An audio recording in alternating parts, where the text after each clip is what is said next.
Hello everyone, and welcome back to another video. In this video, I will show how I created a 3D model of the Sony MP3 player, and then set up a scene for rendering. The first thing I did after opening a default Blender scene was to delete everything. Next, I added in a default cube and scaled it to the appropriate size. Once the cube was at the approximate size of the MP3 player, I loaded in an image showing a top-down view of the MP3 player. Next, I added loop cuts and a mirror modifier to create the basic shape of the MP3 player. After that, I added a subdivision surface modifier as well as a bevel modifier. These two modifiers, in conjunction with each other, create a nice smooth surface with sharp edges. For the four corners, I actually did manual bevels, as the bevel modifier was not working as well for those since they are larger curves. After the basic shape was created, I started fine-tuning the object a little bit more and adding some more of the features such as the indent on the side. I created this indent by selecting a loop of edges that ran all the way along the outside of the surface, and then adding a bevel so as to create a loop of faces in the same shape as the edges. Next, I extruded this loop of faces inward and added bevels to the edges to sharpen it. Then I started creating the screen cutout. I created the screen indent by deleting the faces which made up the shape of the screen. Then I selected the loop of edges in the middle and extruded these downwards. After that, I added a flat face and added bevels to the edges which needed to be sharp. Next, I created the buttons on the MP3 player. I created these all with the same basic process. First, I would select a group of faces that encompass the areas where the button should be. With these faces selected, I would subdivide once or twice and then delete the faces. After the faces are deleted, I selected the inner edge of vertices and extruded this downward.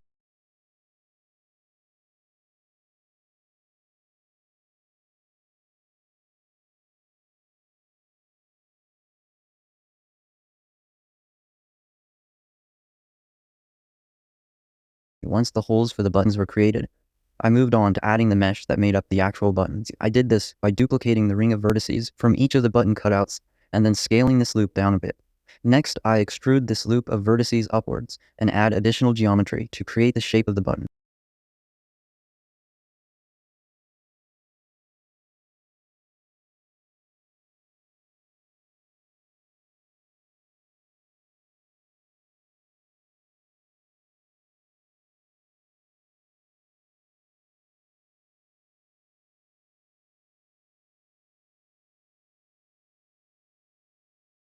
Moving on to the side of the MP3 player, I created the volume button. After the volume button, I created the headphone jack area.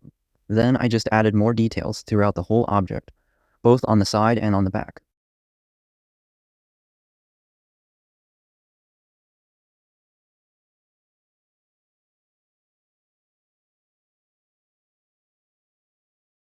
With the model created, I moved on to adding textures. I added a nice blue texture to the front, following the look I was going for, sort of an early 2000s product look. I then added a chrome finish around the lower edge and around some of the buttons and added a darker texture for the back side of the MP3 player. After the basic textures were created, I moved on to the screen texture, which I had to recreate in Inkscape. I used an actual picture of the screen from the real MP3 player and retraced the shapes on that screen so that I could make them larger and then put them back onto the screen in Blender. This took a little while, but once it was done, it was good quality, so it was worth the time. Once the graphics were created in Inkscape, I exported them as PNG images and layered them in Blender on an LCD screen texture, which I have created in the past. This texture setup makes it look like there are actual pixels on the screen, and it looks more realistic. The next thing I did was I found an SVG file of the Sony logo and then imported it into Blender. I converted it into a mesh and added it to the top where the Sony logo was on the original product. Once I added the Sony logo, I noticed that the Walkman logo was missing on the bottom right-hand side, so I used the knife tool in Blender and just cut that basic shape into the surface of the object, and then I extruded it down. The subdivision surface made it look nice after adding some supporting cuts to the edges.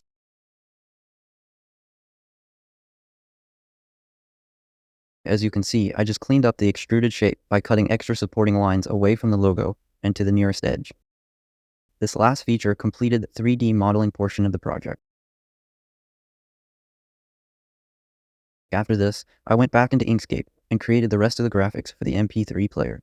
These graphics included the arrows on the navigation button, the pause and play symbols, the power off text, the option button text, the back button text. After exporting this image with the final graphics from Inkscape, I went back into Blender and layered it over the blue texture on the MP3 body.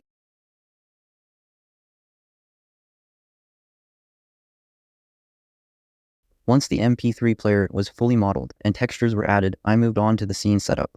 I rotated the product about 80 degrees and then added a camera, which I rotated down and around to a nice 3/4 angle view. After this, I added a floor plane to create some reflections, and then I added a lighting system with two very narrow lights on the sides, as well as a light pointing at a plane behind the object to make a little bit of a light area right behind the object.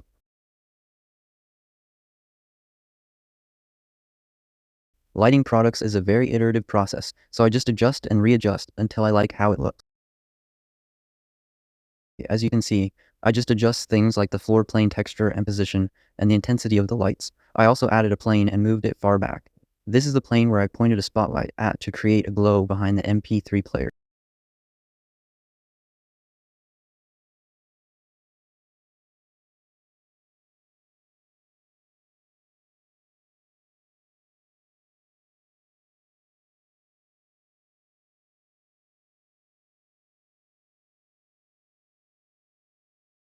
So once I was happy with the dark background, with the light glow coming in from behind, I duplicated the MP3 player and then moved it back a little bit out of focus.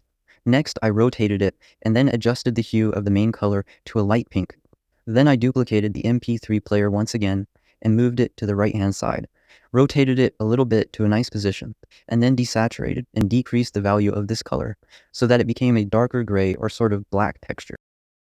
Once the scene was set up, I rendered an image and did some compositing in the Blender compositor. I just used my usual post-processing setup. First, I added a color balance node, which gives you control over the lights and darks of the scene. I like to crunch these a little for more contrast. Next, I used a glare node, which I set to fog glow. I decreased this one to almost the minimum value possible, so that the image does not look too glowy. Then I added a lens distortion effect. And finally, I added a node called filter, which I switched over to diamond sharpen and decreased the value. This node gives a little bit of crispness to the edges of things, which makes for a nice defined look. I did one final high resolution render, and then the graphic was finished. That is how I created this image.